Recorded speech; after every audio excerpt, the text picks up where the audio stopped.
அண்ணே அண்ணே நம்ம பத்திரிகை நண்பர்கள் கேட்கிற கேள்வி என்னன்னா, ஐயா அந்த நிதி பங்கீடை பத்தி கொஞ்சம் சொல்லுங்க. மோடி அவர்கள் முதலமைச்சராக பேசியது என்ன, மோடி அவர்கள் பிரதமராக பேசுவது என்ன? இதற்கு பதில் சொல்ல வேண்டியது எங்களுடைய கடமைங்க ஐயா.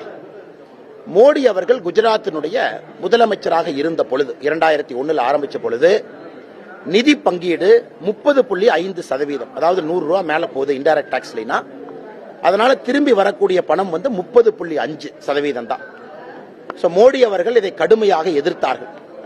30.5% குறைவு, மாநிலங்களுக்கு நிதி அதிகமாக கொடுக்க வேண்டும் என்று குஜராத்தினுடைய முதலமைச்சராக இருந்த மோடி அவர்கள் காரமாக பேசினார். 2004 காங்கிரஸ் ஆட்சிக்கு வந்த பொழுது 30.5% தான் நிதி பங்கீடு. காங்கிரஸ் ஆட்சியை விட்டு 2014 செல்லும் பொழுது 30.5% என்பது 32% மாறிச்சு. நம்ம நல்லா புரிஞ்சுக்கணுங்க. 30.5%, 10 ஆண்டு காங்கிரஸ் ஆட்சி முடிந்த பிறகு 32% மாறிச்சு. மோடி அவர்கள் ஆட்சிக்கு வந்த பிறகு 32% இருந்த நிதி பங்கீட இன்னைக்கு 42% உயர்ந்திருக்கு.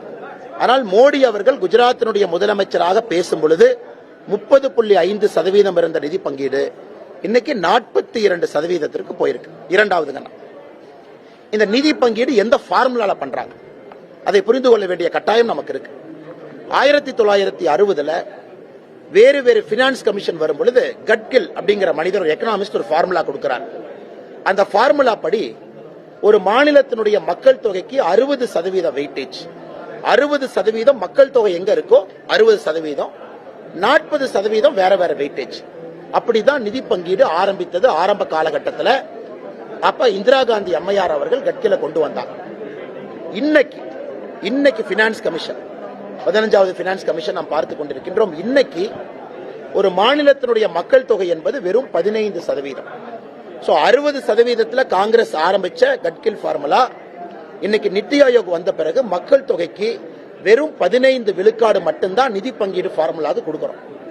அடுத்து உங்களுக்கு தெரியும், good governance, tax collection 2.5%, income distance, அதாவது அந்த மாநிலத்திற்குள்ள பணம் இருப்பவர்களுக்கும் பணம் இல்லாதவர்களுக்கும் இருக்கக்கூடிய தூரத்தை இன்கம் டிஸ்டன்ஸ்ங்கறாங்க. அதற்கு 40 விழுக்காடு, 40% இன்கம் டிஸ்டன்ஸ், 15% பாப்புலேஷனுக்கு, சர்ஃபேஸ் ஏரியா, ஜியோகிராபிக்கல் ஏரியா அது 15%. இதன் அடிப்படையில் இன்னைக்கு ஃபார்முலா இருக்கு. 2023 டிசம்பர்ல அரவிந்த் பனகிரியா அவர்கள் தலைமையில் அடுத்த பினான்ஸ் கமிஷன் நோட்டிபிகேஷனை கொடுத்திருக்காங்க.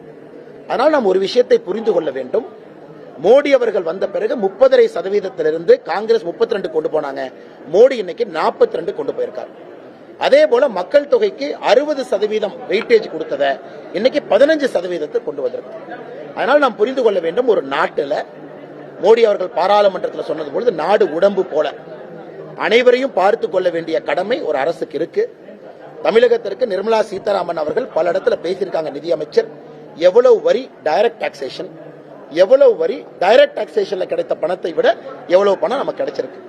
இன்டைரக்ட் டாக்ஸேஷன் ஜிஎஸ்டி வரி நமக்கு தெரியும். 100 ரூபாய் நம்ம ஜிஎஸ்டி கட்டுறோம்னா 50 ரூபாய் நேரடியா மாநிலத்திற்கு, 21 ரூபாய் மறைமுகமா மாநிலத்திற்கு, 71 ரூபாய் ஜிஎஸ்டி வரியில மாநிலத்துக்கு வந்துருது. 29 ரூபாய் மட்டும்தான் மத்திய அரசு வேறு வேறு செலவுக்கு பயன்படுத்துறாங்க. டிஃபென்ஸா இருக்கட்டும், ரூரல் செக்டரா இருக்கட்டும், ரோடா இருக்கட்டும், ஏர்போர்ட்டா இருக்கட்டும், துறைமுகமா இருக்கட்டும். இன்னைக்கு திராவிட முன்னேற்ற கழகத்திற்கு எந்த வேலையுமே இல்லை. இந்தியனுடைய சர்வேல பாருங்க, இந்தியால தி மோஸ்ட் அன்பாப்புலர் சிஎம் நம்ம முதலமைச்சர். இதே இந்தியனுடைய சர்வே ஒரு எடுத்து காமிச்சார். இதே இந்தியனுடைய சர்வே முதலமைச்சர் எடுத்து பாருங்க, ஒரு வருடத்திற்கு முன்பு நான் தான் பாப்புலர் சிஎம்னு காமிச்சார். திமுக பத்திரிகை அறிக்கை கொடுத்தாங்க. அதே இந்தியனுடைய மூட் ஆஃப் தி நேஷன் சர்வேல இந்தியாவுடைய மோஸ்ட் அன்பாப்புலர் சிஎம் இன்னைக்கு முதலமைச்சர் வந்திருக்கிறார். அதனால் வேறு வழி இல்லை, மறுபடியும் வடக்கு தெற்குன்னு ஆரம்பிக்கணும். இது ஒரு பிஞ்சு போன செருப்பு மாதிரிங்க. இந்த செருப்பு பிஞ்சு போனது எப்போ தூக்கி வீசிட்டாங்க. அதனால திமுக மறுபடியும் வடக்கு தெற்கு என்று ஆரம்பித்தால் நிச்சயமாக இந்த விளைவு அவர்கள் தலையின் மீது மட்டும்தான் விழும் என்பதிலே நாங்கள் உறுதியாக இருக்கின்றோம். தமிழக மக்களும் அந்த எண்ணத்தை பிரதிபலிக்கிறாங்க.